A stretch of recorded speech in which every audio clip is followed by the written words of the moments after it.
오늘 우리에게 주시는 하나님 말씀은 민수기 14장 6절부터 10절까지 말씀입니다.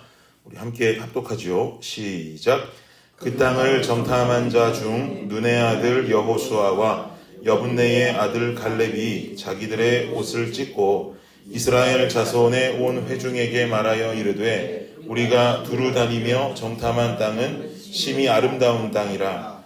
여호와께서 우리를 기뻐하시면 우리를 그 땅으로 인도하여 들이시고 그 땅을 우리에게 주시리라. 이는 과연 젖과 꿀이 흐르는 땅이니라. 다만 여호와를 거역하지는 말라. 또 그 땅 백성을 두려워하지 말라.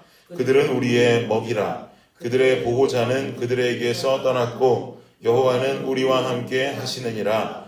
그들을 두려워하지 말라 하나 온 회중이 그들을 돌로 치려 하는데 그때에 여호와의 영광이 회막에서 이스라엘 모든 자손에게 나타나시니라. 아멘. 아멘. 이스라엘 백성들은 모세의 인도를 따라서 애굽에 살다가 애굽에서 종살이 하다가 그것을 모두 마치고 출애굽을 하게 됐습니다.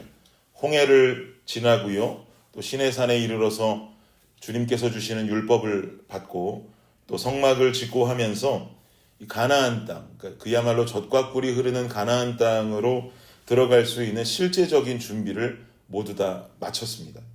하나님께서는 이스라엘 백성들로 하여금 인원을 계수하라고 명령하셨습니다. 가나안 땅에 들어가면 전쟁이 필요할 것이기 때문에 싸울 수 있는, 전쟁할 수 있는 장정의 숫자를 파악하기 원하셨습니다. 그리고 성막을 중심으로 어떤 진영을 자리 잡고 이동할지도 이미 다 정했습니다.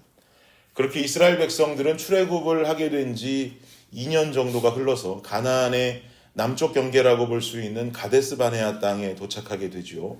이 가데스 바네아를 통해서 들어가면 그야말로 이제 젖과 꿀이 흐르는 가나안 땅을 비로소 만날 수 있는 상황입니다. 이 가데스 바네아를 앞에 두고 이스라엘 12지파 한 명씩을 정탐꾼으로 뽑아서 가데스 바네아를 보고 올 수 있도록 이스라엘 백성들은 그 의견을 하나님께 여쭙게 되고 주님께서는 정탐꾼들을 그 땅으로 들여보내게 되죠. 그러나 이 12명의 정탐꾼들의 눈에는 믿지 못할 광경이 그 땅 가운데에서 벌어졌습니다. 우리 한 장 그 전으로 가보면요. 13장 32절 한번 열어보시겠습니까? 13장 32절 함께 한번 읽어볼게요. 시작.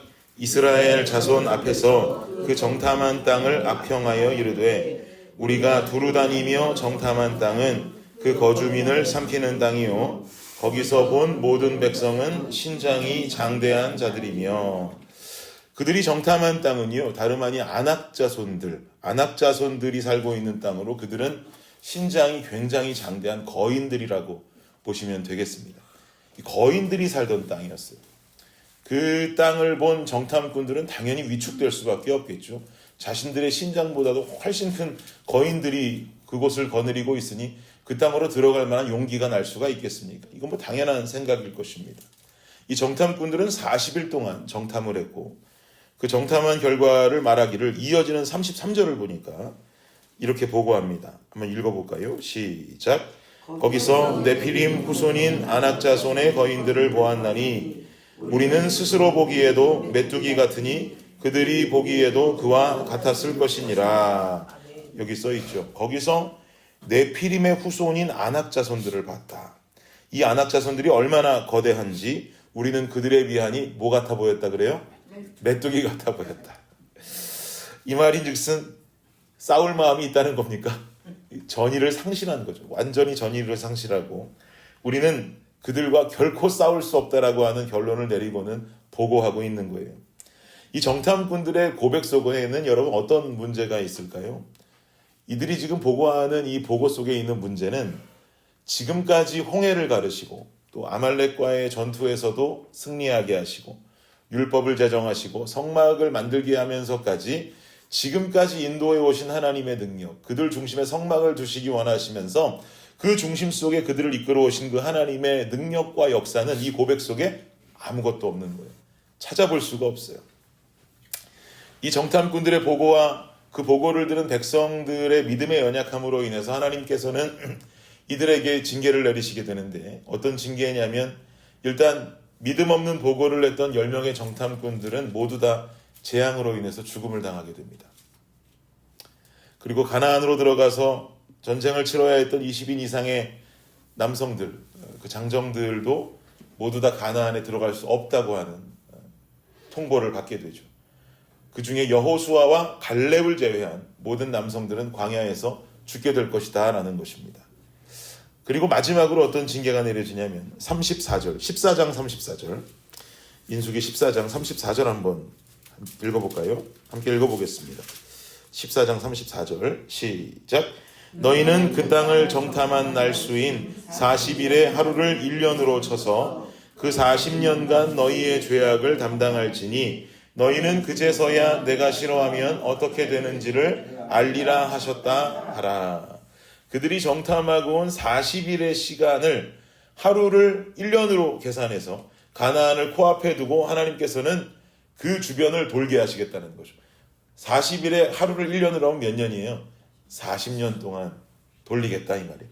40년 동안 그 땅 주변을 뺑뺑이 돌리겠다. 안타까운 상황이죠. 10명의 정탐꾼들은 아낙 자손들에 비하면 우리는 메뚜기 같다라고 보고했어요. 그러나 똑같은 상황을 보고 온 2명, 누굽니까? 여호수아와 갈렙은 이 아낙 자손들을 보고 온 결과를 어떻게 보고하냐면 9절에 보니까 이렇게 말합니다. 9절 한번 읽어볼까요? 시작.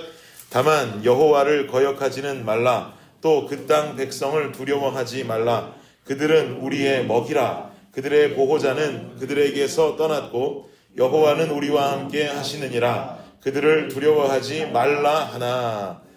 12명 중에 10명은 보고 오더니 그들에 비하면 우리는 메뚜기다 그랬는데 오직 그들 중에 2명 여호수아와 갈렙은 하나님께서 우리와 함께 하시니 그들은 우리의 뭐라 그래요?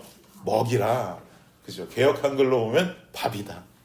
그들은 우리의 먹이다. 완전히 상반되는 의견을 지금 보고하고 있는 것입니다.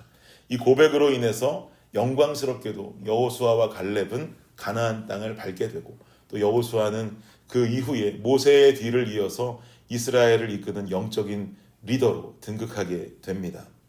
사랑하는 여러분, 믿음이 있는 자는 어려운 상황을 바라보는 시야와 눈길이 다른 줄 믿습니다. 네. 오늘 말씀 준비를 하면서 제 자신도요, 하나님 앞에 많이 회개했어요. 어젯밤에 참 많이 마음으로 회개했습니다. 저도 상황과 환경을 바라보는 제 시야가 여호수아와 갈렙 같아야 되는데 돌아보니까 제 시야도 꼭 10명의 정탐꾼 같은 모습으로 보이더라고요. 우리 교회가 가지고 있는 기도의 제목들, 그리고 각 성도님들 가정에 가지고 계시는 모든 기도의 제목들을 향한 제 마음과 결단을, 또 여러분의 마음과 결단을 여호수아와 갈렙처럼 강건하게 바꿀 수 있기를 예수님의 이름으로 축복합니다. 우리 교회는 함께 기도하면서 예배당 건축이라고 하는 큰 프로젝트를 준비하고 있어요. 제가 어디서 예배당 건축을 해본 적이 있겠습니까? 경험이라도 있으면 참 좋겠는데 그야말로 강아지 집 한 채도 제대로 지어본 적이 없는 사람이 무슨 예배당을 건축한다고 하는 것은 당연히 제게 막연한 일처럼 여겨질 수밖에 없겠죠.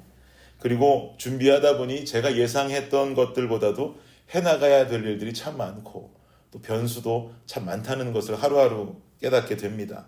그러면서 요즘 많이 마음에 고민이 되고 또 생각이 또 많아지는 것이 사실인데요. 오늘 말씀 대하면서 저도 잊고 있는 게 있더라고요. 오늘 말씀을 대하면서 홍해를 가르시고 지금까지 인도해 오신 하나님의 역사는 10명의 정탐꾼만 잊은 것이 아니라 저도 잊었더라고요. 교회를 개척하게 하시고 프레시하임에서 첫 예배를 드리고 한 달간 예배를 드리던 우리가 웰스브랜치 교회를 얻어서 이사가서 예배를 드리게 되고 또 그곳에서 예배를 드리던 우리가 이 시더팍의 땅을 구입하는 우리 교인들만 알고 계시는 기적과도 같은 역사들이 우리에게 있지 않습니까? 이거 다 누가 한 겁니까? 하나님께서 행하신 일인 줄을 믿습니다. 그리고 또 이곳에 오게 하셔서 우리 교회를 풍성하게 채워주시고 이끌어주신 하나님의 역사를 우리는 이미 눈으로 보고 다 경험하지 않았습니까?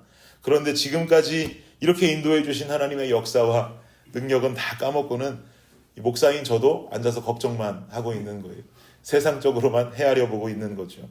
그리고 돌아보니 주변을 살펴보니 도리어 저보다도 우리 성도님들 믿음이 더 대단하시더라고요. 나이아가라 목장가 만들어 놓고, 목장가 어떻게 만들었는지 한번 들어가서 보세요. 목장가 안에 마지막에 뭐라고 써있냐면, 기도하자 교회 건축 위하여 가사 딱 붙여놓으시고 기도하고, 그리고 또 어떤 성도님 저보다도 교회 건축에 더 열정 가지고 앞장서 주시면서 제게 힘을 주시고 말이죠. 제가 늘 드리는 말씀이 있죠. 저는 제가 이런 블레싱 교회의 목사여서 참 행복합니다. 목사가 부족하니, 목사가 연약하니 강인하고 멋진 믿음의 성도님들을 저와 함께 동역해 주실 수 있도록 주님께서 보내주시면서 이 공동체를 강건하고 멋진 공동체로 세워가고 계시는 줄을 믿습니다. 여러분의 삶의 고백은 어떠십니까? 우리는 오늘 본문의 이야기를 너무 잘 알고 있어요. 저도 수도 없이 설교하고 수도 없이 많이 봐왔던 본문의 말씀입니다. 실제적으로 여호수아 갈렙처럼 강인한 믿음의 고백을 하면서 살아가는 것 알고는 있지만 살아가기는 참 어려워요. 그래서 주님은 우리를 고와 같이 버려두지 않으시고 성령을 주신 것을 꼭 기억해야 합니다. 그리고 기도할 수 있는 방법을 허락하셨어요. 주님과 소통할 수 있는 방법을 허락하셨단 말이죠. 그러니 하루라도 기도하지 않고 하루라도 성령의 이끄심을 경험하지 않으면 우리 모두는 다 연약해질 수밖에 없는 것입니다. 교회를 위해서, 그리고 성도들을 위해서, 또 나 자신과 내 가정과 나아가 열방을 향해서 기도의 등불을 끄지 않기를 원합니다. 그리고 강인한 여호수아와 갈렙의 믿음의 고백을 본받아 우리의 시각과 마음을 온전히 강하신 주님 앞에 다 내어드릴 수 있는 저와 여러분, 우리 블레싱 교회가 될 수 있기를 예수 그리스도의 이름으로 축복합니다. 기도하겠습니다. 주님 감사합니다. 그렇습니다. 우리의 고백이 여호수아와 갈렙과 같은 고백이 되기를 간절히 원합니다. 다만 여호와를 거역하지는 말라. 또 그 땅 백성을 두려워하지 말라. 그들은 우리의 먹이라.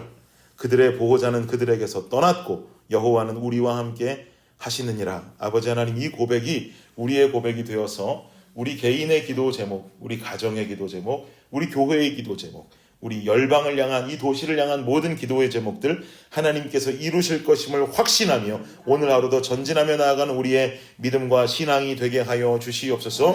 교회는 세상적인 시각을 모두 다 내려놓고 주님 바라보는 영적 시각에 눈을 떠야 할 줄을 믿사오니 주님께서 함께 하시며 그 눈을 떠 아버지의 손을 붙잡는 우리 블레싱 재단이 되게 하여 주시옵소서. 감사합니다. 이 모든 말씀 예수 그리스도의 이름으로 기도드립니다. 아멘.